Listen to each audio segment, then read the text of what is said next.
Iran और America के बीच अब जंग दूर नहीं, किसी भी समय बड़ा युद्ध छिड़ सकता है। दरअसल ये आशंका इसलिए भी उठ रही है क्योंकि खलीफा के देश के खिलाफ अमेरिका ने एक ऐसा ब्रह्मास्त्र उतार दिया है जिसकी आहट से ही ईरान में सत्ता समर्थकों के होश उड़ गए हैं।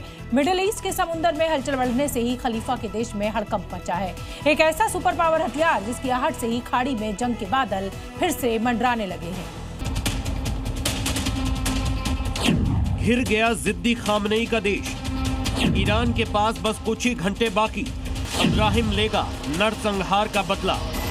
ईरान में अवाम सड़कों पर है और खामनेई की फोर्स निहत्थे प्रदर्शनकारियों को कुचलने में लगी है। हिंसक प्रदर्शन में अब तक 5000 से ज्यादा लोगों की मौत हो चुकी है। हालांकि ईरान इंटरनेशनल समेत कई मीडिया हाउस का दावा है कि मरने वालों की तादाद 12,000 से ज्यादा हो सकती है। बढ़ती महंगाई और ईरानी करेंसी की खस्ता हालत के खिलाफ हजारों की संख्या में प्रदर्शनकारी सड़कों पर हैं।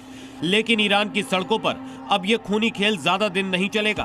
अब ईरान में खामेनेई सरकार का काउंटडाउन शुरू हो चुका है। ईरान में खराब होते हालात के बीच अमेरिकी राष्ट्रपति ट्रंप ने कई बार ईरान को खुली चेतावनी दी, ईरान से बेगुनाहों का कत्ल रोकने को कहा, लेकिन ईरान पर कोई फर्क नहीं पड़ा।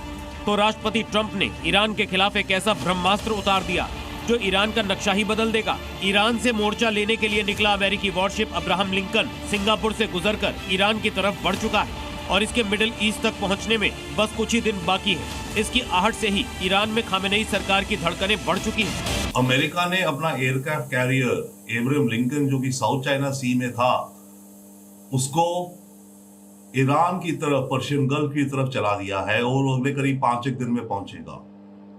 अब इतनी बड़ी मूवमेंट क्यों करी जा रही है? कोई कारण तो होगा, कोई तैयारी होगी। आप अंदाजा लगाइए कि जो एयरक्राफ्ट कैरियर लिंकन है करीब 1 लाख टन का है, इसमें करीब 70 से 80 एयरक्राफ्ट होते हैं। इतनी फायर पावर है एयरक्राफ्ट से कि जब ये चलता है।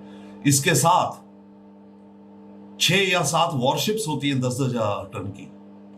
इसके अलावा 2 से 3 और अगर एक्टिव जोन में चले जाए तो 4 सबमरीन्स होती हैं। अब्राहम लिंकन अमेरिका के सबसे विनाशक एयरक्राफ्ट कैरियर्स में से एक है जो न्यूक्लियर पावर से चलता है।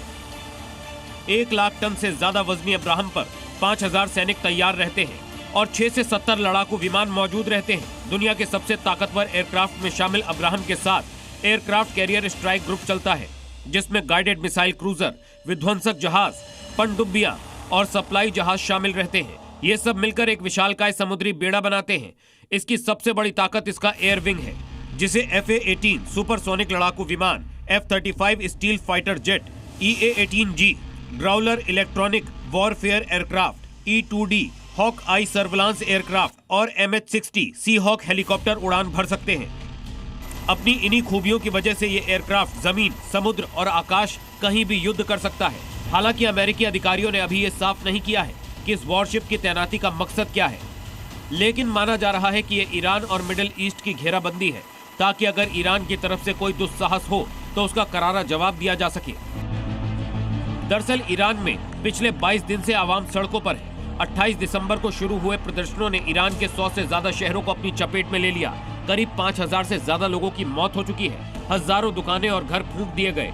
इसे 1979 में हुई इस्लामिक क्रांति के बाद सबसे घातक बताया जा रहा है। बढ़ती महंगाई से शुरू हुआ प्रदर्शन धीरे धीरे करके सरकार विरोधी रूप ले चुका है। ईरान के सुप्रीमो खामेनेई इसे साजिश बता रहे हैं, लेकिन हकीकत कुछ और ही है। सरकार की सख्ती के बाद हालांकि ईरान में प्रदर्शनों की रफ्तार कुछ थमी है। अमेरिका भी सही वक्त के इंतजार में है, लेकिन जानकार कहते हैं कि ये तूफान से पहले की शांति है और मिडिल ईस्ट में जल्द ही एक बड़ा युद्ध भी देखने को मिल सकता है, जो आने वाले वक्त में मिडिल ईस्ट का नक्शा पलट सकता है। ब्यूरो रिपोर्ट, जी मीडिया।